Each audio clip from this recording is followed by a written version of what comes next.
Em 2016, nós apresentamos no Rio em Foco o programa sobre o E-Metrópole, que tinha como principal objetivo identificar o crescimento das cidades para a realização de planos estratégicos, que buscam solucionar problemas estruturais para cada município da região metropolitana do estado do Rio. Hoje o plano estratégico avançou. Nós vamos falar sobre o atual status do programa e o lançamento do mapa da região metropolitana. Vem com a gente!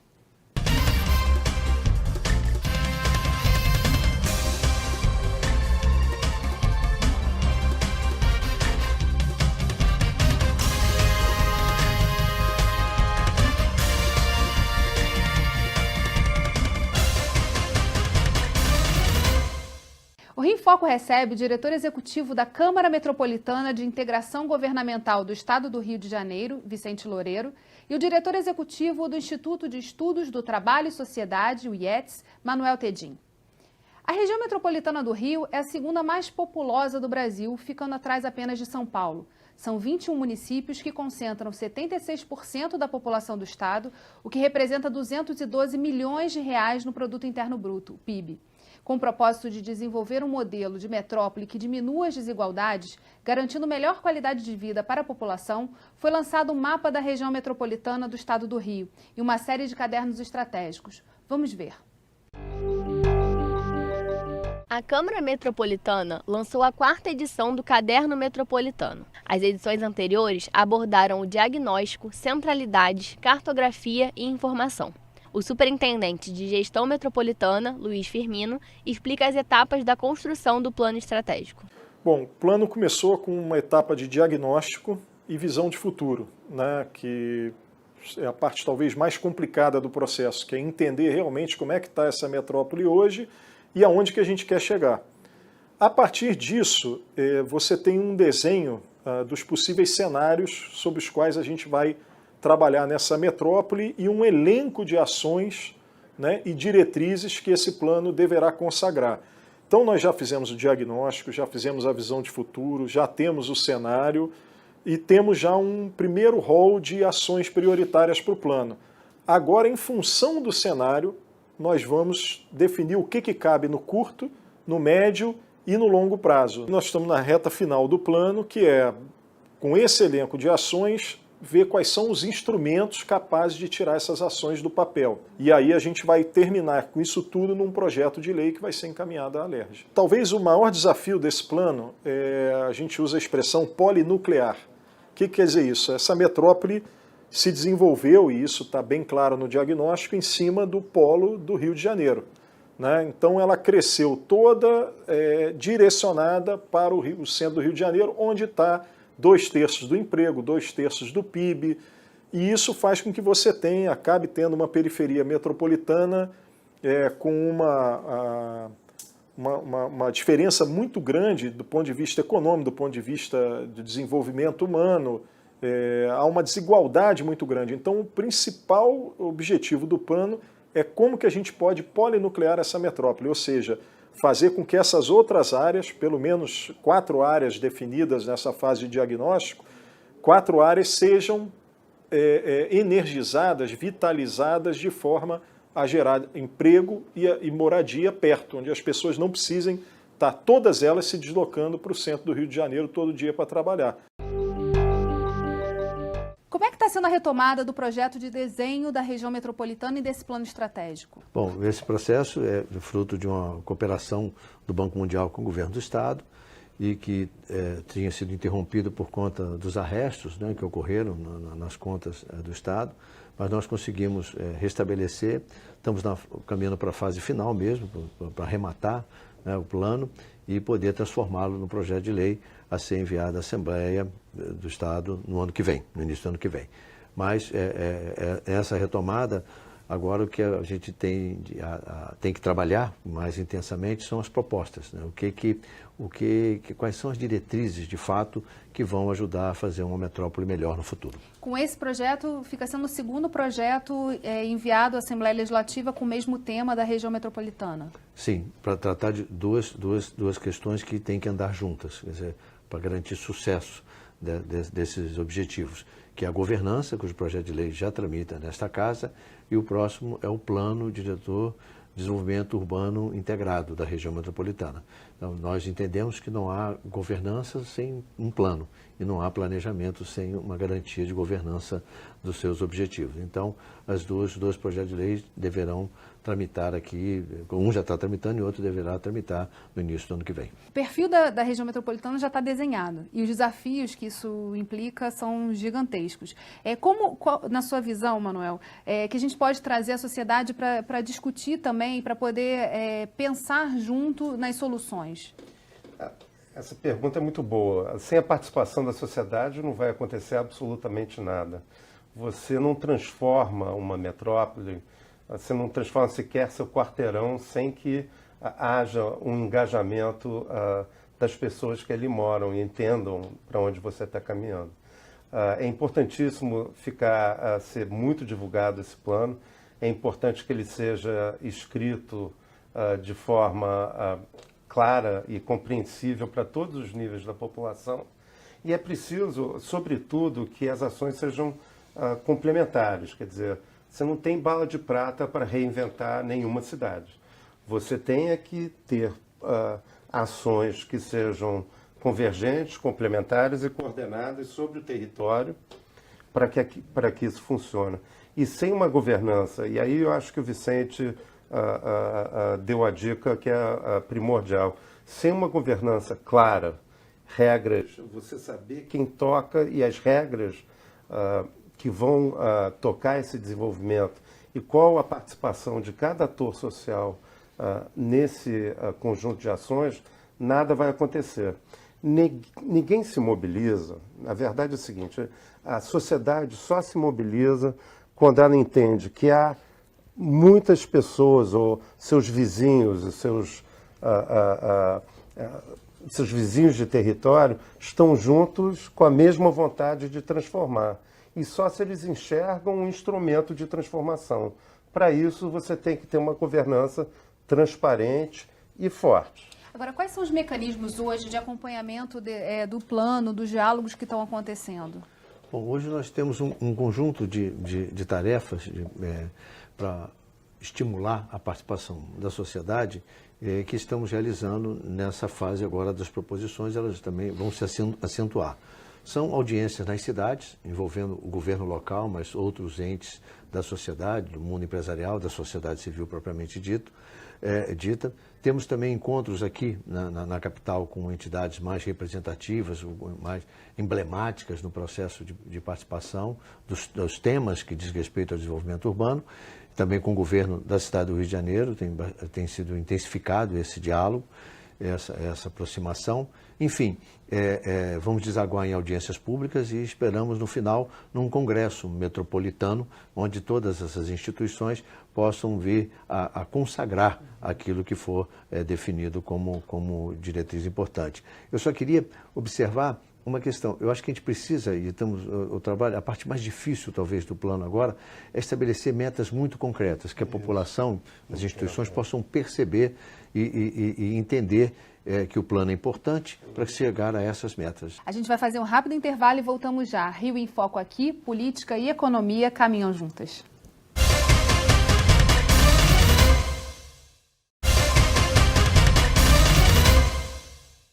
O Rio em Foco está de volta com Vicente Loureiro e Manuel Tedin. O plano metropolitano está em sua fase de ajustes e as propostas e diretrizes finais estão sendo debatidas em uma série de encontros para que ele se torne um projeto de lei e possa ser enviado à Assembleia Legislativa do Rio. Vamos ver a matéria.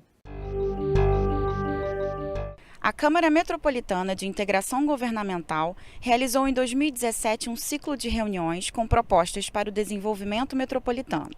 Temas sobre como levar cidades à periferia metropolitana, a implementação de zonas de produção mineral e os avanços com energia sustentável, a integração dos modais de transporte, as demandas por infraestrutura para os próximos 25 anos e como implantar o cinturão agrícola foram debatidos durante 2 meses seguidos. O mais recente encontro, realizado em julho do mesmo ano, também abordou os possíveis cenários da evolução do plano estratégico sobre a gestão pública e a qualidade dos gastos. Nós optamos por tomar o tema dos cenários possíveis a partir de duas variáveis.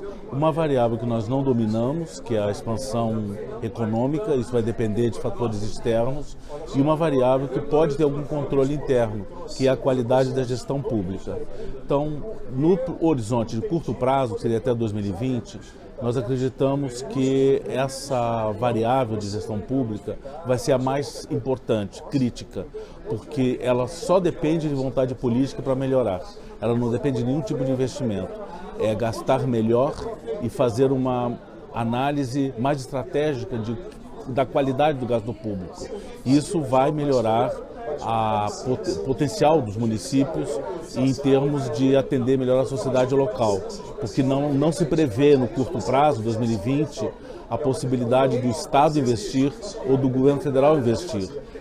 Talvez até o governo federal tenha alguma característica, algum investimento possível, mas não vai ser muito grande. No entanto, a sociedade civil local, setor privado, junto com os municípios, por meio de parcerias, podem realmente fazer uma quantidade razoável de investimentos numa melhoria da qualidade do gasto público para chegar em 2020.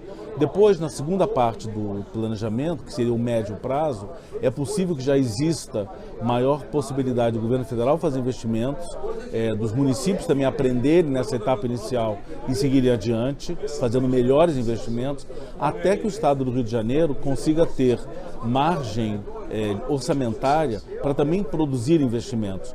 Segundo estudos da Instituição Financeira Independente do Senado Federal, isso só vai acontecer em 2028. Então é necessário que até lá esses investimentos sejam feitos por uma parceria entre o município, a sociedade civil e talvez uma parte do Estado. A gente falou no bloco anterior sobre o plano, sobre o envio do projeto à Alerj e quais são os dois caminhos que precisam ser tomados quando eles chegarem aqui ao Legislativo, né? Um já está tramitando e o outro precisa chegar. Mas tem um outro desafio, né, quando a gente fala de metas a médio e longo prazo, que é justamente financiar o que precisa ser feito. Como a gente garante que essas obras, que as iniciativas têm prosseguimento. Nesse caminho, quais são os desafios hoje visualizados nesse processo de construção do plano? Bom, eu acho que é importante, e o plano está nos ensinando isso, a olhar para as questões com um olhar um pouco mais otimista e um pouco mais de acordo com o que a população deseja. Por exemplo, a gente perde muito tempo discutindo, que vou dar só um exemplo setorial, mas vale para outros, discutindo se este modal de transporte, trem, metrô, ou BRT, ou barcas, o que é melhor, o que é mais eficiente, quando a gente está começando a perceber que isso é uma discussão complementar, secundária. A principal, e talvez uma meta a perseguir, vou dar um exemplo inicial, não sei se a meta vai ser exatamente essa, mas nós, se imaginássemos que toda a população metropolitana tivesse a cada 15 minutos da sua casa, né, uma estação de um modal de média ou alta capacidade, de um desses que eu falei. Quer dizer, que rede nós poderíamos, no médio e no longo prazo, construir para atingir essa meta que é presente hoje nas grandes metrópoles do mundo? Então, a pergunta não é qual é mais eficiente, é quais são os modais, como é que eles vão trabalhar, como é que a gente vai conseguir construir para chegar a essa meta. Não sei se fica claro essa visão que passa a ser o serviço, o que atende a população, e não se esse ou aquele modal é melhor, se o custo-benefício é esse ou aquele. Isso é uma questão secundária, complementar. A principal é o que se pretende atingir com esse esforço. Mas aí no passo seguinte seria viabilizar, né? Quer dizer, olhar o custo e aí ver de acordo com o cenário que a gente esteja atravessando no momento. No caso, assim, a tendência é a gente ficar ainda um tempo vivendo dentro desse cenário de crise econômica, em que o dinheiro, os recursos não estão abundantes. E como é que a gente faz para poder dar conta dos desafios que existem nessa região metropolitana do Rio? Na verdade, o que o Vicente falou é fundamental. O mais importante, não tem sentido nenhum fazer plano diretor, planejamento, governança, se você não está trabalhando para melhorar o bem-estar da população, tá certo? Então, o que ele falou é verdade. A parte técnica é o que vai viabilizar isso. O que importa, o objetivo final, é conseguir prestar um serviço que melhore o bem-estar e a qualidade de vida da população. Para mim, isso daí é a coisa mais importante de todas. Não há desenvolvimento em nenhum lugar do mundo de longo prazo baseado em dinheiro público. Não há. Você pode olhar qualquer modelo, os modelos que existiram ruíram. Alguns demoraram uma década, outros menos, outros demoraram 7 décadas. Mas não dá certo. A dinâmica econômica tem que ser a partir do investimento privado. Qual o papel do governo? É criar um ambiente adequado e, muitas vezes, onde há impossibilidade de aplicação privada, complementar essa aplicação, mas criar um ambiente adequado para que as empresas e as famílias investam no seu futuro. Só haverá um Rio de Janeiro desenvolvido, sustentado, de longo prazo, com boa qualidade de vida, quando a sociedade entender e exigir isso desse arranjo social. Então, a gente precisa de um governo que negocie, regule, indique o caminho, crie a ambiência, mas o protagonismo do desenvolvimento são as famílias e as empresas. O indivíduo e suas famílias são os atores fundamentais nesse processo, seja como empreendedores, seja como empregados, seja como ator social individual. De que forma esse processo de diálogos que deram origem, estão dando origem a esse plano, ajudam a dar conta também desse desafio que é articular todas as forças, os atores na sociedade, para que esses planos, de fato, virem ação? Quebrar preconceitos. Quebrar lógicas setoriais que a gente acabou sedimentando ao longo dos últimos 20, 30 anos, pensar projetos dentro de uma lógica muito especializada, perdendo de conta isso que o Manel falou e que faz sentido. As coisas estão muito ligadas entre si. O cidadão, ao mesmo tempo, pode ser empreendedor, pode ser um empregado, ele é um ator social, ele é um usuário do serviço. Então, é preciso que também os serviços que a gente presta tenham um pouco dessa lógica, estejam aptos a entender essa exigência da contemporaneidade. Quer dizer, o mundo mudou, está mudando velozmente e a gente precisa repensar a maneira de prestar os serviços. Então, quebrar preconceitos, quebrar essa lógica setorial, trabalhar em rede, né? Trabalhar cada vez mais em rede e trabalhar também projetos que a gente está chamando no plano de multifuncionais. Não projetos exclusivamente de transporte, ou de saneamento, ou de habitação, mas projetos que nasçam já integrando soluções, nasçam já buscando atingir vários objetivos. Aí, sob essa perspectiva, de que maneira o plano estratégico da região metropolitana se comunica com outros planos que já foram lançados, inclusive, pelo Estado, como o plano de logística, o plano estratégico de logística de cargas, o PELC, ou outros planos que estejam aí sendo produzidos setorialmente? No inglês tem uma expressão que não temos no português, que é o master plan. Quer dizer, na verdade, esse plano estratégico de desenvolvimento urbano integrado da região metropolitana é como é feito lá fora, nas cidades que têm tradição no planejamento regional metropolitano, como Paris, como Nova York, que são as mais proeminentes nisso. Ele é um master plan, ele é o plano das diretrizes gerais. E aí você vai ajustando os planos setoriais e os planos locais a essas diretrizes. Essa é a lógica de um planejamento integrado.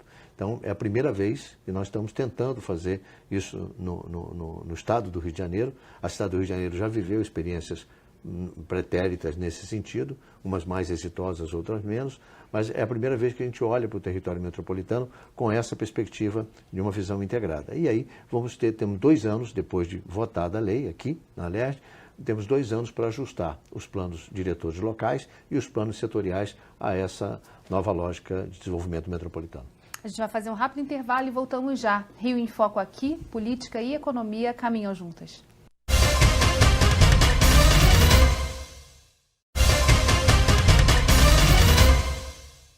Um estudo realizado pela Câmara Metropolitana em parceria com o IETS analisou a infraestrutura urbana, institucional, econômica e social dos 21 municípios da região. Os dados apontam para oportunidades, renda, recurso e população na capital. 22 das 30 principais centralidades estão na cidade do Rio de Janeiro. Elas concentram 70% dos empregos da região metropolitana. Segundo a subsecretária de Planejamento e Gestão Governamental da cidade do Rio, Aspásia Camargo, O planejamento estratégico da cidade, que já está sendo feito, considera os desafios dessa concentração. Vamos ver. Esse plano tem o objetivo de nos fazer pensar e refletir sobre as dificuldades que a cidade vem enfrentando nos últimos tempos, que são muitas vezes antigas, são dificuldades que vêm de muito longe e que precisam ser corrigidas através de ações estratégicas, com o rumo certo, para fazer uma revolução tecnológica no Rio de Janeiro e também trazer melhor qualidade para os serviços públicos. Filas intermináveis nos hospitais, má qualidade da prestação de serviços, muita burocracia nos serviços, e tudo isso é objeto do nosso plano, que tem como objetivo fazer realmente uma transformação na economia, começar um processo de regeneração econômica. Então, estamos querendo agora investir na região metropolitana. E a região metropolitana é parte do nosso planejamento. Nós estamos aqui hoje para dizer a Vicente Loureiro, que comanda esse trabalho tão importante, que nós queremos ser os participantes da construção dessa agenda metropolitana, porque recebemos diariamente milhares de trabalhadores que moram na Baixada ou em outras cidades vizinhas e que, portanto, precisam se sentir em casa no Rio de Janeiro, e nós precisamos ajudá-los também a resolver os seus problemas sempre que isso tiver uma ação coordenada. De novo, é aquela imagem, né, do Rio concentrando toda a atividade produtiva, econômica e os 20 municípios no entorno vivendo no deslocamento para esse centro que é a capital. Como é que a gente converte isso, como é que a gente reverte essa realidade dentro de uma ideia de planejar o futuro? O que é preciso é criar as condições de infraestrutura, jurídicas, tributárias, o que seja, enfim, de telecomunicações, enfim, dos diversos setores, para que haja competitividade na periferia da região metropolitana, fora do núcleo metropolitano, melhor dizendo. Isso não é uma transformação que se dará em 2 ou 3 anos, mas é um processo que precisa começar já.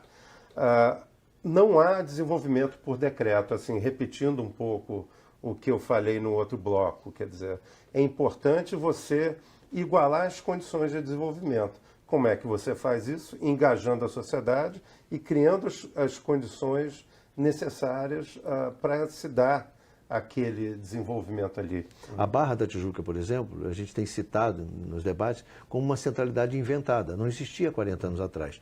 E hoje ela já responde para uma boa, importante quantidade dos empregos, e ela tem um modelo que a gente não deve repetir.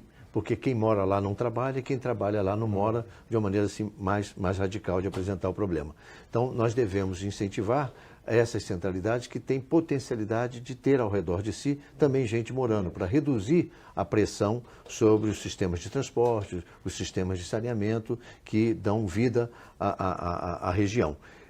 Uma outra meta que sai desses estudos, que é uma meta que a gente quer também construir no plano, é ter até 2040, por exemplo, mais ou menos metade dos empregos no núcleo metropolitano, metade dos empregos totais no núcleo principal e a outra metade espalhadas por essas centralidades eleitas como as mais importantes. E aí, nesse ponto, pensar também, por exemplo, o arco metropolitano é uma perspectiva, assim como a Baía de Guanabara. Como é que essa relação também desses dois pontos que vêm sendo tratados na discussão do plano estratégico são importantes ou ajudam a delinear esse futuro? Todas essas potencialidades de infraestrutura existente ou de riquezas que estão próximas à região metropolitana ou instaladas aqui, têm que ser consideradas. Quer dizer, a gente precisa do emprego industrial, do emprego da atividade logística, do emprego do setor de comércio, dos serviços públicos, dos serviços mais avançados, da alta tecnologia. Então, tudo isso faz parte do conjunto de iniciativas que alavancarão esse desenvolvimento. Claro que no centro metropolitano principal algumas dessas tarefas têm tudo a ver com ele. Por exemplo, alta tecnologia, empresas ligadas ao setor de petróleo e gás, de exportação, turismo, são atividades mais da economia criativa, mais vinculadas a esse núcleo principal. Mas tem uma série de outras iniciativas e atividades que devem e merecem estar melhor distribuídas. É mais barato, é melhor e as pessoas ficam gastando menos tempo no deslocamento casa-trabalho, o que é muito saudável. Agora, indo para uma questão prática, para esse gestor público que está na cidade, pensando no território e tentando dar conta dos desafios diários de fazer isso acontecer na sua cidade. Como ele usa esse plano? De que forma todas essas informações levantadas podem ajudá-lo a pensar nos desafios que ele tem de saúde, educação, a própria segurança pública em coordenação com o Estado?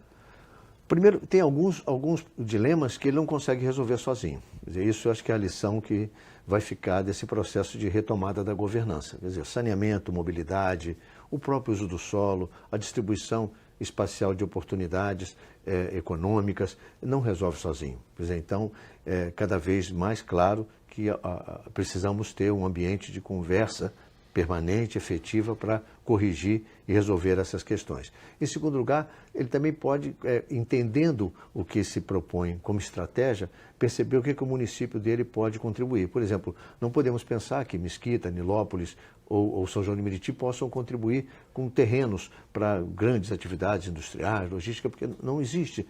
São municípios quase totalmente ocupados, com o seu território totalmente ocupado. São outras funções que eles devem contribuir. Muito menos achar que o centro do Rio expandido, é um lugar adequado para a atividade industrial. Já não é mais, já não suporta mais. Então, essas escolhas precisam ser consagradas no plano e os prefeitos, os dirigentes locais começarem também a ajustar e fazer os seus municípios remarem a favor de uma lógica mais econômica de distribuição de oportunidades. É isso que a gente imagina que o plano possa contribuir. Eu acho que a gente está numa economia pós-industrial já. Tá? A gente está na economia do conhecimento, da inovação e dos serviços, quer dizer, dos serviços sofisticados. A gente é preciso, enfim, estabelecer as condições adequadas para isso. Não vamos jogar a indústria fora, em hipótese alguma. O que tem de indústria, o que tem de potencial industrial, vamos aproveitar e levar ao máximo. Mas não é isso que transforma e não é essa a economia do futuro. A economia do futuro é a economia da criatividade, dos serviços pessoais e da inovação.